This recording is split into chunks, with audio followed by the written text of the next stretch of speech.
इस क्वेश्चन में देखिए आपको बताना है इनमें से कौन सी नॉन रिड्यूसिंग शुगर है। तो नॉन रिड्यूसिंग का मतलब हो गया कि जैसे टॉलरेंस रिएजेंट हो गया,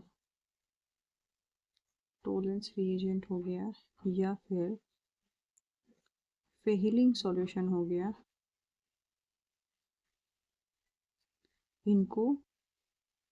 इनमें से कौन सा शुगर है जो रिड्यूस नहीं करेगी। तो सबसे पहले आप फर्स्ट वन में जाइए।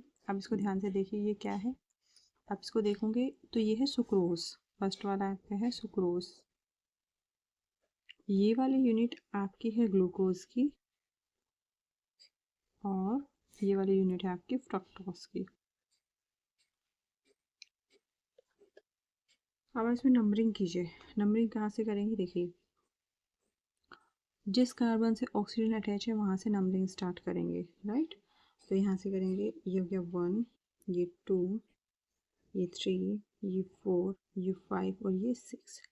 इस वाली रिंग में आ जाइए। आप यहाँ से स्टार्ट करेंगे 1, क्योंकि इससे OH अटैच है, फिर यहाँ पे 2, फिर 3, फिर 4, फिर 5 और ये वाला कार्बन, ये वाला हो गया 6, राइट।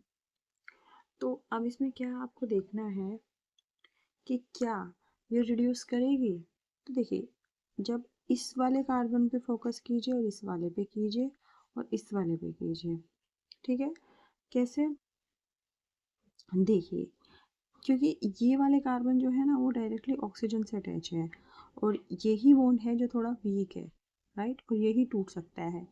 तो ऑक्सीजन की इलेक्ट्रोनेगेटिविटी कार्बन से ज़्यादा होती है तो अपनी तरफ इलेक्ट्रॉन्स लेगा ये, और इस बॉन्ड को ये वीक करना चाहेगा ताकि ये बॉन्ड टूट जाए इधर। इसी तरह से ये वाला बॉन्ड क्या है कि ये ऑक्सीजन अपनी तरफ इलेक्ट्रॉन्स क्या करेगा, अट्रैक्ट करेगा ताकि ये वाला बॉन्ड वीक हो जाए। लेकिन अगर ये वाला बॉन्ड टूट भी जाए तो यहाँ पे जो कार्बन है ये ओपन तो है नहीं, क्योंकि यहाँ पे ये क्या है, ब्लॉक है। इन जो यहाँ पे ये 1 और 2 के बीच में जो बॉन्ड है इसको हम बोलते हैं, इस वाले हम बॉन्ड को बोलते हैं ग्लाइकोसिडिक बॉन्ड। इस बॉन्ड की वजह से ये वाला कार्बन क्या है, ब्लॉक हो गया है, तो इतना इजीली ये नहीं टूटेगा। तो इसका मतलब जो फर्स्ट वन वाला है ये आपकी क्या है, नॉन रिड्यूसिंग शुगर है। तो ये कैसी है, नॉन रिड्यूसिंग शुगर है, यानी पहला ही ऑप्शन आपका करेक्ट है।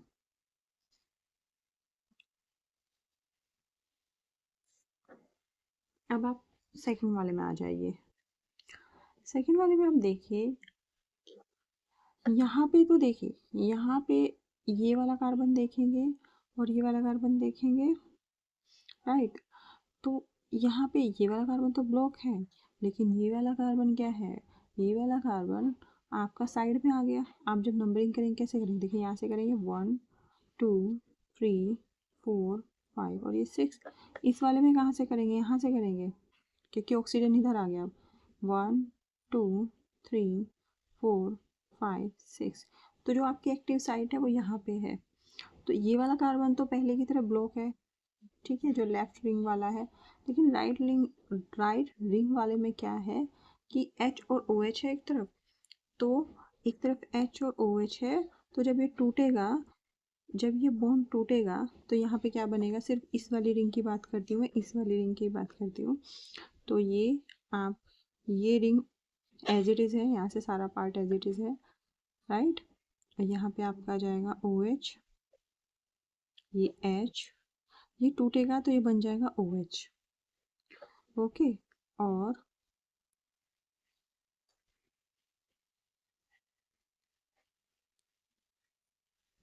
यहाँ पे जो ये कार्बन है ये बन जाएगा आपका OO माइनस, COO माइनस, ये वाला कार्बन COO माइनस, और यहाँ पे हाइड्रोजन और ये एब्स्ट्रैक्ट कर लेगा तो COH बन जाएगा। तो ये खुद तो ऑक्सीडाइज हो जाएगा और फेलिंग्स और जो टॉलरेंस रिएजेंट है उनको क्या करेगा, रिड्यूस कर देगा। तो ये वाली जो साइट है वो फ्री है, तो ये ब्लॉक नहीं है। तो इस वजह से जो सेकंड वाला है ये क्या है, रिड्यूसिंग शुगर है। अगर आपको देखना है कि इसका नाम क्या है तो देखो, इसका नाम है माल्टोस।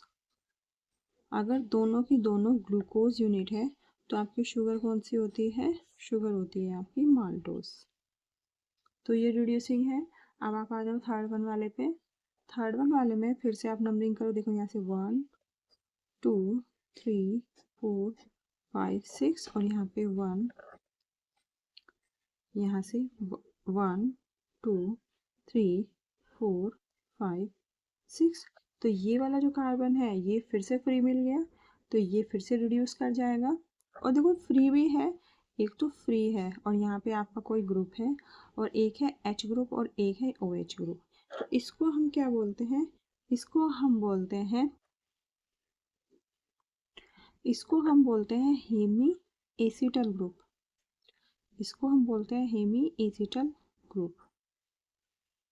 अगर यहाँ भी R होता, मतलब कोई कार्बन से रिलेटेड चेन होती, तो इसको हम बोलते हैं हेमी कीटल ग्रुप।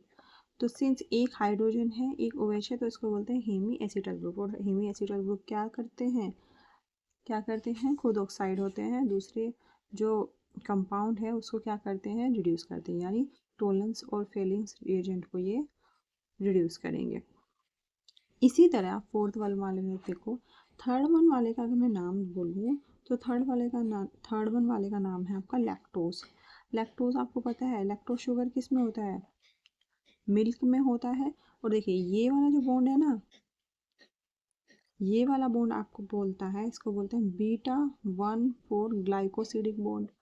और इस वाले में भी क्या है, इस वाले में है अल्फा 1,4 ग्लाइकोसिडिक बॉन्ड।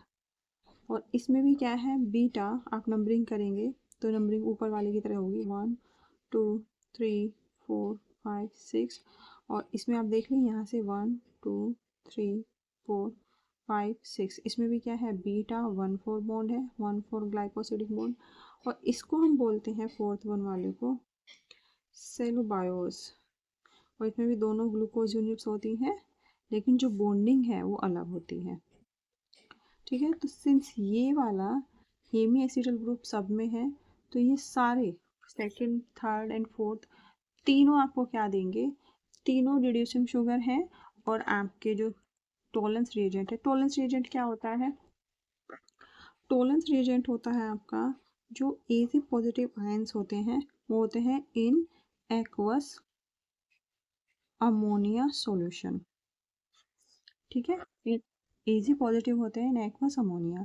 तो ये क्या करती है, जो रिड्यूसिंग शुगर होती है इस एजी पॉजिटिव को किस में रिड्यूस कर देती है, सिल्वर मिरर में, यानी कि Ag। इसी तरह से फेलिंग सॉल्यूशन क्या होता है, देखिए फेलिंग सॉल्यूशन में क्या होता है, CuO यानी Cu2 पॉजिटिव। इसको बोलते हैं हम क्यूप्रिक ऑक्साइड, इसको हम बोलते हैं क्यूप्रिक ऑक्साइड। जब इसमें आप रिड्यूसिंग शुगर डालोगे तो ये इन Cu2 पॉजिटिव को चेंज कर दे किस में, Cu1 पॉजिटिव, यानी कि Cu2O।